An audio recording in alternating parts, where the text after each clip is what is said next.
लम्हों की कहानियाँ। नमस्कार मित्रों। किसी व्यक्ति के दुनिया छोड़कर जाने के बाद बिना गलती ये कैसी बातों के लिए उसे दोष दिया जा रहा है, सुनते हैं इस कहानी में। सरला जी के घर उनकी बहू की सहेली आई हुई थी। दोनों अपनी बातों में लगी थी।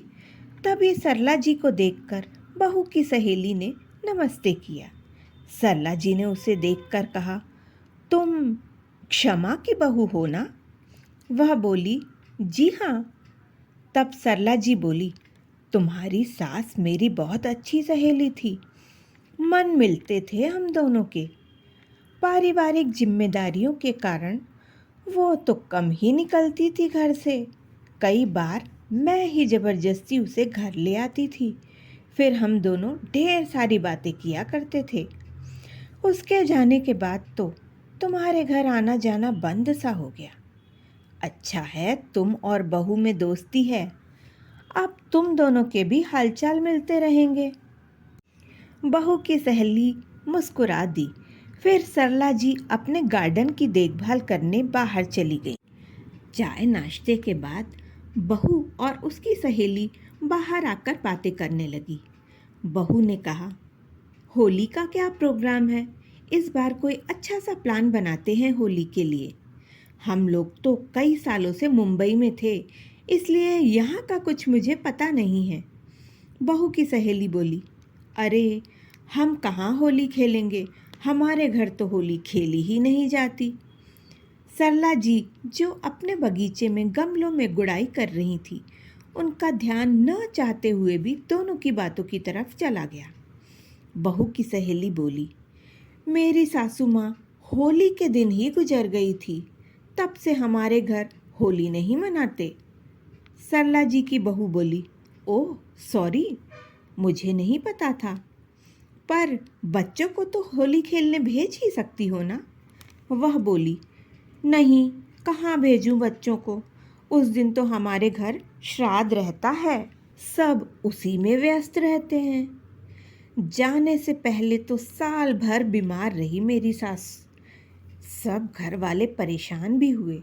फिर जाते जाते त्योहार भी खराब कर गई। सरला जी उसकी बातें सुनकर न चाहते हुए भी बोल पड़ी, सुनो बेटी, ये कैसी भाषा का प्रयोग तुम अपनी सास के लिए कर रही हो? तुम तो पढ़ी लिखी हो। जो दुनिया से चला गया है उसका कुछ तो मान रखो। वह सकपका सी गई। सरला जी बोली, तुम जानती ही कितना हो अपनी सास को। तुम्हारी शादी के साल भर बाद ही तो वह गुजर गई थी ना? फिर थोड़ा शांत होकर सरला जी फिर से बोली, तुम्हारी सास ने बड़े धैर्य से अपनी सौतेली सास के साथ सामंजस्य बिठाया था, जो उम्र में उससे कुछ ही साल बड़ी होगी। ब्याह के बाद से ही घर की परिस्थितियों को देख समझकर सारे ताने उलाहने सुने, ताकि कोई विवाद ना हो और घर में सुख शांति रहे। बस मुस्कुराकर सदैव अपने काम में लगी रहती थी।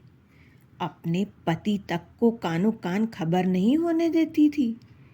इतना सब वर्षों तक सहते सहते उसका बीमार होना कोई आश्चर्य की बात नहीं थी। बेटे की शादी के बहुत अरमान थे। सौतेली सास ने जो लड़की पसंद की थी, उसी से तो बेटे का विवाह हुआ था। तुम ही हो ना वो? बहू की सहेली बोली, जी मैं वही हूँ। मेरी सौतेली दादी सास व मेरी माँ आपस में सहेलियाँ थी। सरला जी बोली, ओह तभी तुम उनकी लाडली हो। बहू की सहेली ने सिर झुका लिया। सरला जी बोली, वैसे तो जीना मरना हमारे हाथ में नहीं होता, पर अगर होता भी तो तुम्हारी सास होली के दिन ही मरना चाहती थी। बहू की सहेली ने आश्चर्य से सरला जी की तरफ देखा तो सरला जी बोली, क्या तुम्हारे पति ने कभी होली खेली है? वह बोली, नहीं आंटी, मेरी शादी के बाद पहली होली में ही मेरी सास गुजर गई थी, इसलिए वो कभी होली नहीं खेलते। सरला जी ने कहा, तुम्हारे पति को रंगों से एलर्जी है। बचपन में अगर गलती से भी कोई रंग लगा देता तो उसे खुजली व सांस की परेशानी शुरू हो जाती थी और कई दिनों तक वह परेशान रहता था और उसकी माँ दुखी होती थी। इसलिए होली के दिन वह अपने बेटे को सबसे बचा कर रखती थी। एक बार तो परेशानी में उसने कह भी दिया था हंसते हुए कि सरला, काश मैं होली वाले दिन ही मर जाऊं ताकि मेरे बेटे को कोई रंगों से परेशान न करे। उसे क्या पता था कि उसकी बात सच हो जाएगी। पूछना घर जाकर अपने पति से। यह कहकर सरला जी चुप हो गई। थोड़ी देर सब शांत रहे। फिर फीकी हंसी के साथ बहू की सहेली चली गई। उसके जाने के बाद सरला जी की बहू ने उन्हें पानी दिया और बोली, आप क्यों दुखी हो रही हो मम्मी जी?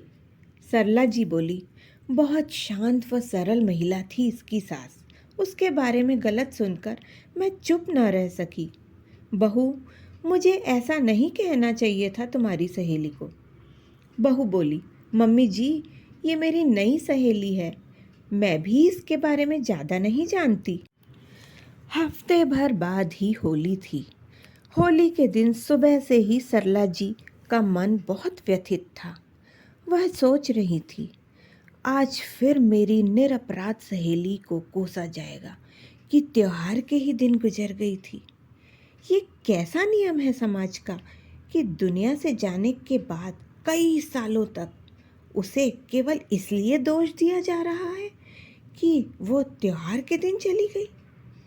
परिवार के जिन बच्चों ने उन्हें देखा तक नहीं, उनके मन में भी गलत बीज बोए जा रहे हैं और श्राद्ध मनाया जा रहा है।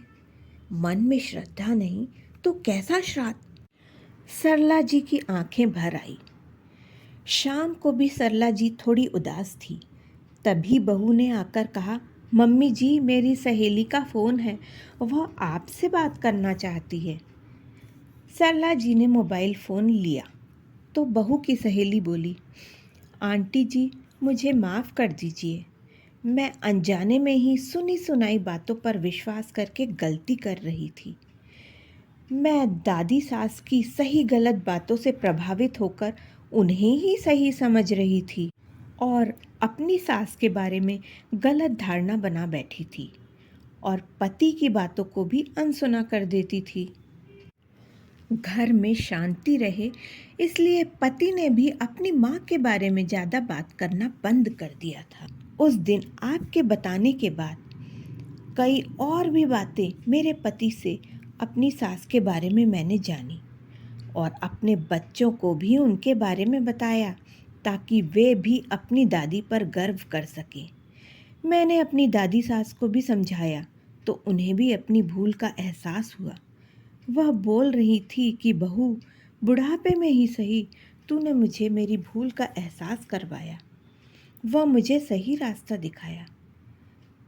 आज मैंने पूरे मन से, पूरी श्रद्धा से उन्हें याद किया, उन्हें प्रणाम किया और बच्चों को होली खेलने भी भेजा। सरला जी बोली, आज मेरी सहेली अवश्य खुशियों के रंग से खुश हो रही होगी और तुम्हें आशीर्वाद भी दे रही होगी। दोस्तों, इस कहानी के बारे में अपने विचार कमेंट बॉक्स में लिखें। अगर कहानी पसंद आई हो तो लाइक, शेयर करें और हाँ, मेरे चैनल को सब्सक्राइब करना ना भूलें। धन्यवाद।